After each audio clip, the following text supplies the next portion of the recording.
Formula కేసులో ACB విచారణకు వచ్చిన మాజీ మంత్రి కేటీఆర్ కొద్దిసేపటికే వెనుతిరిగారు. తనతో పాటు లాయర్ను విచారణకు అనుమతించాలని కేటీఆర్ అడగడంతో ఏసీబీ అనుమతిని నిరాకరించింది. ఎట్టి పరిస్థితుల్లోనూ తనతో న్యాయవాది వస్తారని కేటీఆర్ పట్టుపట్టారు. ఆయన ఏసీబీ అధికారులు పర్మిషన్ ఇవ్వలేదు. దీంతో లాయర్కి పర్మిషన్ ఇవ్వాలంటూ ఏసీబీ ఆఫీసు గేటు దగ్గరే దాదాపు 30 నిమిషాల పాటు కేటీఆర్ వేచి చూశారు. కానీ ఏసీబీ అధికారులు నో చెప్పడంతో అక్కడి నుంచి కేటీఆర్ వెనక్కి వెళ్లిపోయారు. వాళ్ళు చెప్పనండి నాకు, నేను వాళ్ళని అడుగుతాను కదా, వాళ్ళు చెప్పనండి నాకు, లేదంటే ఇటు వెళ్ళిపోతాను సార్, మీ ఇష్టం, యువర్ విష్. అయిన తర్వాత అవసరం పిలిచాను, అయినా వచ్చినాక మీరు నా లాయర్ రాకూడదు అంటే నేను ఇన్ రైటింగ్ ఇవ్వండి, లాయర్ రాకూడదు ఇన్ రైటింగ్ ఇవ్వండి, నేను ఉంటాను ఇక్కడ వెయిట్ చేస్తాను, రోడ్డు మీద ఇక్కడ కూర్చోండి, ఇక్కడ ఇన్ రైటింగ్ ఇవ్వనండి, లాయర్ రావడానికి వీల్లేదు, లేదంటే మీరు వద్దు అంటే వెళ్ళిపోతాను, లేదు మీకు లెటర్ ఇచ్చి. రైట్, ఇక ఇదే అంశానికి సంబంధించి మరింత సమాచారం మా ప్రతినిధి గాలిబ్ ఫోన్ ఇన్ లో అందిస్తారు. గాలిబ్, ఏసీబీ విచారణకు వచ్చినటువంటి కేటీఆర్ కొద్దిసేపటికే వెనుతిరిగినట్లుగా తెలుస్తుంది. అయితే కేటీఆర్ విచారణకి హాజరవుతున్న నేపథ్యంలో బీఆర్ఎస్ నేతల్ని హౌస్ అరెస్టులు చేశారు. మరి వారు బీఆర్ఎస్ నేతలు ఎలాంటి ఆందోళన చేస్తున్నారు?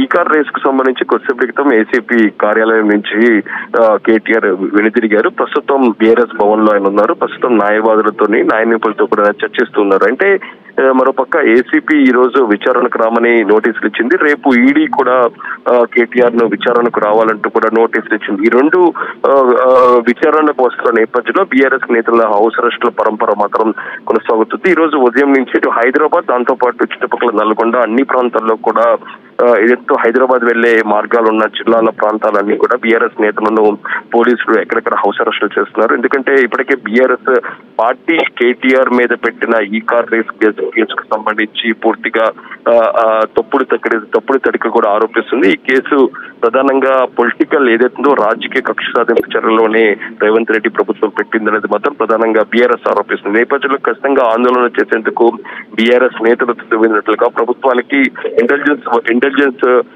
ద్వారా ఒక సమాచారం వచ్చింది. ఈ నేపథ్యంలో ఎక్కడెక్కడ బీఆర్ఎస్ నేతల అరెస్టుల పరంపర కొనసాగుతుంది. ఇదిలా ఉంటే ఈ రోజు కొద్దిసేపటి క్రితమే ఏసీపీ కార్యాలయం వద్దకు కేటీఆర్ వచ్చారు. తన న్యాయవాదులతోని అక్కడికి వచ్చిన నేపథ్యంలోని న్యాయవాదులతో వస్తే ఖచ్చితంగా అనుమతించేది లేదు, మీరు మాత్రం విచారణకు రావాలంటూ కూడా ఏసీపీ అధికారులు కేటీఆర్ నట్టుకున్నారు. దీంతో దాదాపు 45 నిమిషాల పాటు కేటీఆర్ అట్లాగే ఏసీపీ అధికారుల మధ్య వాగ్వాదం చోటు చేసుకుంది. ఈ నేపథ్యంలోని తాను వస్తే తన న్యాయవాదులతోనే వస్తాను, ఒంటరిగా మాత్రం విచారణకు రానంటూ కూడా కరాఖండిగా ఏసీపీ అధికారులకు కేటీఆర్ చెప్పినట్లుగా తెలుస్తుంది. ఎందుకంటే గతంలోని పట్నం నరేందర్ రెడ్డి కేసులో కూడా పట్నం నరేందర్ రెడ్డి విచారణలో ఒక విధంగా చెబితే పోలీసులు మరో విధంగా కూడా విచారణలో స్టేట్మెంట్ రికార్డ్ చేశారు, పూర్తిగా కేసును తప్పుదారి పట్టించారు. ఆ తర్వాత కోర్టులో పట్నం నరేందర్ రెడ్డి తన వాగ్మూలాన్ని ఇవ్వాల్సిన పరిస్థితి. ప్రస్తుతం కూడా తన మీద అన్యాయంగా కేసు పెట్టారు. ఇప్పటికే పోలీసుల అధికారులు రాజమౌళి కంటే ఎక్కువగానే స్టోరీలు అందుతున్నారు.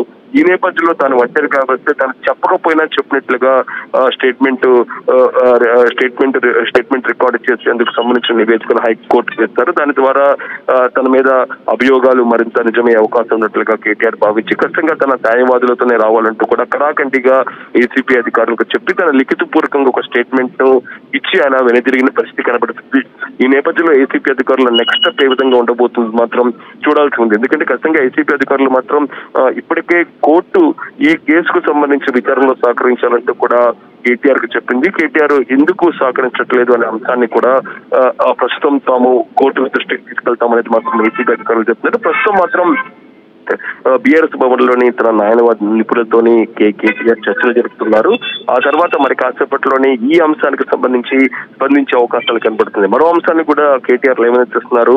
ప్రధానంగా ఇప్పటికే ఈ కేసుకు సంబంధించిన క్వాష్ చేయాలంటూ కూడా హైకోర్టులో తీర్పు పెండింగ్ లో ఉంది. అయినా సరే తన విచారణ అనేది మాత్రం కేటీఆర్ చెప్పిన నేపథ్యంలోని ప్రస్తుతం తాను ఏసీపీ తీసుకెళ్లే ప్రయత్నం నేపథ్యంలోని ఏసీపీ అధికారులు తన న్యాయవాదులను లోపలికి అనుమతించకపోవడంపై అక్కడ వాగ్వాదం చోటు చేసుకున్న ఘటన. ఆ తర్వాత ఏసీపీ అధికారులకు ఒక లిఖితపూర్వకంగా స్టేట్మెంట్ కూడా ఏసీపీ కేటీఆర్ ఇచ్చిన నేపథ్యంలో ఈ అంశాలకు సంబంధించి కూడా మరి కాసేపట్లో బీఆర్ఎస్ భవన్ లో ఆయన ప్రెస్ మీట్ ద్వారా వెల్లడించే అవకాశాలు కనబడుతున్నాయి. ఓవరాల్ చూసినట్టయితే ఈ రోజు ఏసీపీ అధికారులకు సంబంధించి తన న్యాయవాదులను లోపలికి అనుమతించకపోవడంతో కేటీఆర్ వెనుతిరిగిన పరిస్థితి ఉంది. అయితే రేపు ఈడీకి సంబంధించిన విచారణకు రావాలంటూ కూడా ఇప్పటికే నోటీసులు వచ్చిన నేపథ్యంలో రేపు కేటీఆర్ ఏ విధంగా స్పందించబోతున్నారు, ఈడీ విచారణకు వస్తారా రాదా మాత్రం మరి కాసేపట్లో క్లారిటీ వచ్చే అవకాశాలు ఉన్నాయి. Thanks for the updates Ghalib.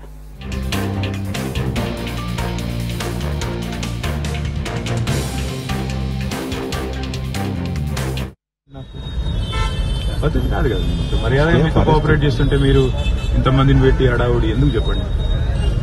Right to an advocate ఆడ వెనక వాళ్ళని చెప్పమని మీరెందుకు చెప్తుంది? ఏసీ యూఆర్ నాట్ ఏసీపీ, వాళ్ళు ఏసీపీ. వాళ్ళు చెప్పండి నాకు, నేను వాళ్ళని అడుగుతాను కదా, వాళ్ళు చెప్పండి నాకు. లేదంటే ఇటు వెళ్ళిపోతాను మరి మీ ఇష్టం, ఇట్స్ యువర్ విష్.